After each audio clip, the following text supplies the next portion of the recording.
मध्य प्रदेश के अंदर वोटिंग खत्म हो चुकी है। वोटिंग होते ही चुनाव का समीकरण बिल्कुल बदल गया है। जो नतीजे सामने आया उसने सबको चौंका दिया है। चुनाव के 24 घंटे बाद चौंकाने वाला मध्य प्रदेश से सर्वे सामने आया है। आखिर लोगों ने मध्य प्रदेश के अंदर किसे मुख्यमंत्री चुन लिया है? क्या शिवराज सिंह चौहान को ही लोगों ने मुख्यमंत्री चुन लिया या फिर कांग्रेस पार्टी को? आज का चौंकाने वाला सर्वे शुरू करें उससे पहले आप कमेंट में लिख दीजिए कि आप मध्य प्रदेश के अंदर किसकी सरकार देखना चाहते हैं, क्योंकि जनता का ओपिनियन बहुत ही बड़ा होता है और मध्य प्रदेश में किसका पलड़ा भारी है और कौन मध्य प्रदेश में अपनी सरकार बनाने में आगे है। आज के इस वीडियो में आपको महत्वपूर्ण विश्लेषण बताएंगे। जिस प्रकार भाजपा ने केंद्रीय मंत्रियों को इस बार मध्य प्रदेश के चुनावी मैदान में उतारा था, कांग्रेस ने भी उनके सामने बड़े बड़े दिग्गज नेताओं को उतारा था। चलिए अब एक एक करके इन सभी महत्वपूर्ण आंकड़ों पर नजर डालते हैं कि आखिर 24 घंटे बाद क्या रुझान आया है जिसने मध्य प्रदेश के इतिहास को पलट कर रख दिया है।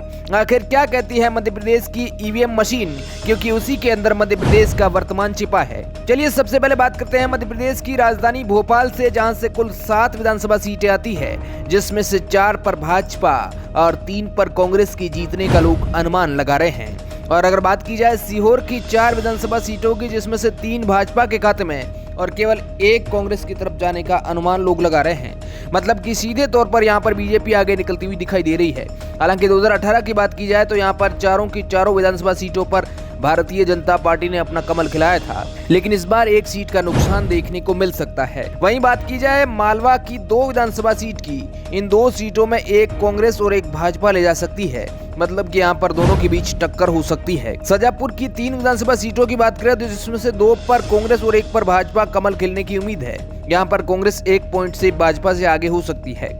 बात करें देवास की 5 विधानसभा सीटों की, और इन 5 सीटों में से 3 पर कांग्रेस और 2 पर भाजपा कमल खिला सकती है। यहाँ पर भी कांग्रेस 1 सीट बढ़त आगे हो सकती है। अब आ जाते हैं खंडवा की 4 विधानसभा सीटों पर। इन 4 सीटों में से 2 पर कांग्रेस और 2 पर भाजपा के जीतने की उम्मीद लोग लगा रहे हैं। मतलब कि यहाँ पर भी कांटे की टक्कर हो सकती है। बुरहानपुर की 2 विधानसभा सीटों की बात करें तो उसमें से 1 कांग्रेस और 1 भाजपा ले जा सकती है।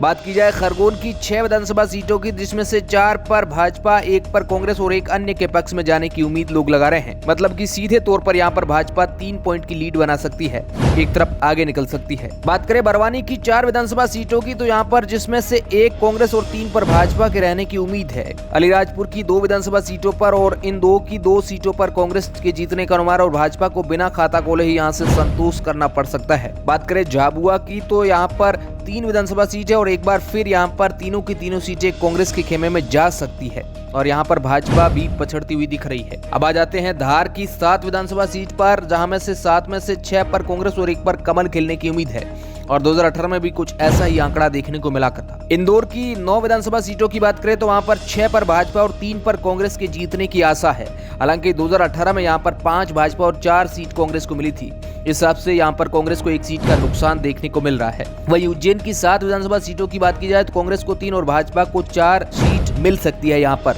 बात करें रतलाम की 5 विधानसभा सीटों की तो यहाँ पर इन 5 सीटों में से 3 कांग्रेस ले जा सकती है और 2 भाजपा ले जाने की उम्मीद लोग लगा रहे हैं। राजगढ़ की 5 विधानसभा सीटों पर बात करें तो 5 सीटों में से 2 पर कांग्रेस और 3 पर कमल खिलने की लोग उम्मीद लगा रहे हैं।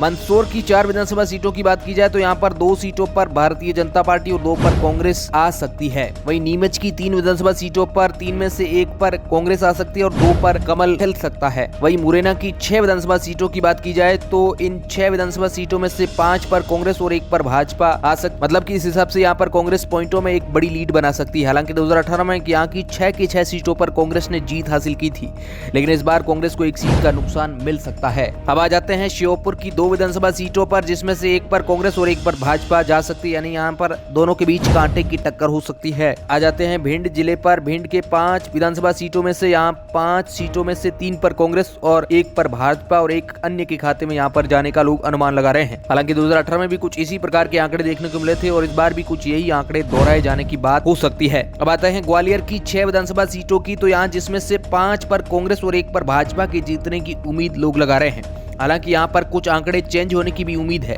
क्योंकि यहाँ का चुनाव काफी जोरों शोरों से हुआ है, लेकिन इसका सटीक परिणाम 3 दिसंबर को ही पता चलेगा कि यहाँ पर क्या होगा। अब आ जाते हैं दतिया की 3 विधानसभा सीटों पर। यहाँ पर 3 सीटों में से 2 पर कांग्रेस और 1 पर भाजपा आ सकती है। शिवपुरी जिले की बात करें तो यहाँ पर 5 विधानसभा सीट है, जिसमें से करीब 3 पर कांग्रेस और 2 पर भाजपा आ सकती है। अब आ जाते हैं गुना जिले पर, जहाँ 4 विधानसभा सीट है और यहाँ पर दोनों के बीच कड़ी टक्कर देखने को मिल सकती है, मतलब कि 4 में से 2-2 सीट ले जा सकते हैं, 2 ही बीजेपी और 2 ही कांग्रेस। अशोकनगर की 3 विधानसभा सीटों की बात की तो इन 3 विधानसभा सीटों में से 2 पर कांग्रेस और 1 पर भाजपा आ सकती है और कांग्रेस का यह पलड़ा भारी हो सकता है। वहीं आ जाते हैं सागर की 8 विधानसभा सीटों पर। इन 8 सीटों में से 3 पर कांग्रेस और 5 पर भारतीय जनता पार्टी आ सकती है। टीकमगढ़ की 4 विधानसभा सीट पर 4 सीटों में से 3 पर कांग्रेस और 1 पर भाजपा आ सकती है और अन्य के खाते में यहाँ पर 0-0 है। वहीं निवाड़ी की बात की जाए तो 1 विधानसभा सीट है और यहाँ की 1 सीट भाजपा के खेमे में जा सकती है। छतरपुर की 6 विधानसभा सीटों की बात करें तो यहाँ की 6 विधानसभा सीटों में से 3 पर कांग्रेस और 3 पर भारतीय जनता पार्टी के जीतने का कयास लोग लगा रहे हैं, मतलब यहाँ पर भी दोनों के बीच एक कांटे की टक्कर देखने को मिल सकती है। अब आ जाते हैं दमोह पर, जहां पर 4 विधानसभा सीट है। बात की जाए इन 4 सीटों में से 1 कांग्रेस और 3 भाजपा के खेमे में जा सकती है। वहीं पन्ना की 3 विधानसभा सीटों की बात करें तो इन 3 सीटों में से 1 कांग्रेस और 2 भाजपा की तरफ जाने की उम्मीद है। सतना की 7 विधानसभा सीटों में से 2 कांग्रेस और 5 भाजपा को मिल सकती है। जबकि बात करें रीवा की तो यहाँ पर करीब 8 विधानसभा सीट है और 8 में से केवल 2 कांग्रेस को मिलती दिख रही है, जबकि 5 भारतीय जनता पार्टी और 1 अन्य के खाते में जा सकती है। जबकि सीधी की 4 विधानसभा सीटों की बात करें तो इन 4 सीटों में से 2 पर कांग्रेस और 2 पर भारतीय जनता पार्टी के कमल खिलने की उम्मीद है, मतलब कि दोनों के बीच कांटे की टक्कर हो सकती है। अब आते हैं सिंगरौली की 3 विधानसभा सीटों पर, जिसमें से 1 पर कांग्रेस और 2 पर भाजपा के जीतने की उम्मीद है। वहीं शहडोल की 3 विधानसभा सीटों की बात करें तो यहाँ की तीनों की 3 सीट भाजपा के खाते में जा सकती है और कांग्रेस को बिना खाता खोले ही बैठना पड़ सकता है, जबकि अन्य भी यहाँ पर बिना खाता खोले ही संतोष कर सकता है। अनूपपुर की 3 विधानसभा सीटों और इन 3 सीटों में से 2 पर कांग्रेस और 1 पर भाजपा अपनी बढ़त बना सकती है। अब बात करें उमरिया की तो 2 विधानसभा सीटें आती है, यहाँ पर 2 में से 1 सीट कांग्रेस और 1 सीट भारतीय जनता पार्टी को मिल सकती है। अब आ जाते हैं कटनी, जहां पर 4 विधानसभा सीट है, 4 में से 1 कांग्रेस और 3 भाजपा को मिल सकती है। इस हिसाब से भारतीय जनता पार्टी का यहाँ पलड़ा भारी हो सकता है। वहीं जबलपुर की 8 विधानसभा सीटों की बात करें तो इन 8 सीटों में से 3 पर भारतीय जनता पार्टी और 5 पर कांग्रेस का पलड़ा भारी हो सकता है। हालांकि 2018 में यहाँ पर 4-4 सीटों पर कांटे की टक्कर देखने को मिली थी, लेकिन इस बार कांग्रेस को 1 सीट का फायदा हो सकता है। वहीं डिंडोरी की 2 विधानसभा सीटों की बात करें तो यहाँ इन दोनों सीटों के कांग्रेस के खाते में ज्यादा जाने की संभावना और भारतीय जनता पार्टी को बिना सीट ही बैठना पड़ सकता है। वहीं बात करें मंडल की 3 विधानसभा सीटों की और इन 3 सीटों में से 2 कांग्रेस और 1 भाजपा के कमल खिलने की यहाँ पर उम्मीद है। इस हिसाब से यहाँ पर बम्पर वोटिंग देखने को मिली है, जिसका सीधा फायदा कांग्रेस को मिल सकता है। बालाघाट की 6 विधानसभा सीटें हैं और यहाँ की 6 विधानसभा सीटों में से 4 पर कांग्रेस और 2 पर भाजपा के कमल खिलने की उम्मीद लोग लगा रहे हैं। अब आ जाते हैं सिवनी, जहाँ 4 विधानसभा सीटें और यहाँ की 4 सीटों में से 2 भाजपा और 2 कांग्रेस अपने खाते में ले जा सकती है, मतलब कि यहाँ पर भी टक्कर देखने को मिल सकती है। नरसिंहपुर की 4 विधानसभा सीटों की बात करें तो यहाँ की 4 सीटों में से 2 पर कांग्रेस और 2 पर भाजपा कमल खिला सकती है। अब आ जाते हैं छिंदवाड़ा की 7 विधानसभा सीटों पर, जिसमें से 6 पर कांग्रेस और केवल 1 सीट भाजपा को मिल सकती है, मतलब कि यहाँ पर कांग्रेस बहुत फायदा उठाती हुई दिख रही है। अब आ जाते हैं बैतूल की 5 विधानसभा सीटों पर, इन 5 में से 4 पर कांग्रेस और 1 पर भारतीय जनता पार्टी आ सकती है। वहीं हरदा की 2 विधानसभा सीटों की बात करें तो यहाँ पर 1 सीट कांग्रेस और 1 भाजपा के पक्ष में जा सकती है। यहाँ पर दोनों के बीच एक कांटे की टक्कर देखने को मिल सकती है। होशंगाबाद आते हैं, होशंगाबाद में 4 विधानसभा सीट है, इन 4 सीटों में से 1 पर कांग्रेस और 3 पर भाजपा के कमल खिलने की उम्मीद हो सकती है लोगों में। हालांकि 2018 में यहाँ पर चारों सीटों पर भारतीय जनता पार्टी ने जीत हासिल की थी, लेकिन इस बार भाजपा को 1 सीट का नुकसान देखने को मिल सकता है। अब आ जाते हैं रायसेन की 4 विधानसभा सीटों पर, इन 4 सीटों में से 1 पर कांग्रेस और 3 पर भारतीय जनता पार्टी का पलड़ा भारी हो सकता है। वहीं विदिशा की बात करें तो यहाँ पर 5 विधानसभा सीट है और इन 5 में से 2 कांग्रेस और 3 भाजपा को मिलने की उम्मीद है। इस हिसाब से अगर देखा जाए तो मध्य प्रदेश के सभी 52 जिलों के चुनाव का विश्लेषण तय हो चुका है और उस आंकड़े को जनता ने ईवीएम की मशीन में कैद कर दिया है। अब देखना यह है कि कौन यहाँ पर 230 विधानसभा सीटों में से 116 सीट अपनी तरफ खींचता है, क्योंकि अगर जिसने भी इस खेमे की तरफ 230 में से 116 सीट चली गई तो वह पूर्ण बहुमत का हकदार होगा और मध्य प्रदेश में अपनी सरकार बनाने में सफल होगा। अब आपको इन आंकड़ों में नजर डालते हैं कि कौन किससे आगे। बात करें कांग्रेस की तो कांग्रेस करीब यहां से 108 से 125 सीटें कांग्रेस को मिलने की उम्मीद है। वहीं भाजपा को 230 में से 100 से 118 सीट मिल सकती है।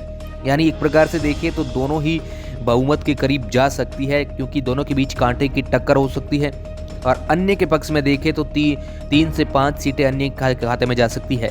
इस हिसाब से यहाँ पर कांग्रेस कुछ सीटों में भाजपा से आगे हो सकती है और बहुमत के करीब हो सकती है। लेकिन हम आपको बता दें कि ये सभी संभावित आंकड़े हैं, लेकिन अंतिम परिणाम में भी इन आंकड़ों में 5 से 7 पॉइंट ऊपर नीचे होते रहेंगे। अब देखना ही है कि ये 5 से 7 पॉइंट किसके पक्ष में जाते हैं। लेकिन अब मैं आपसे पूछना चाहता हूं कि मध्य प्रदेश में किसकी सरकार बनते हुए देखना चाहते हैं, अपनी राय कमेंट के माध्यम से जरूर बताएं। ऐसी ही खबरों के लिए चैनल को सब्सक्राइब करें। Bureau report, R media network.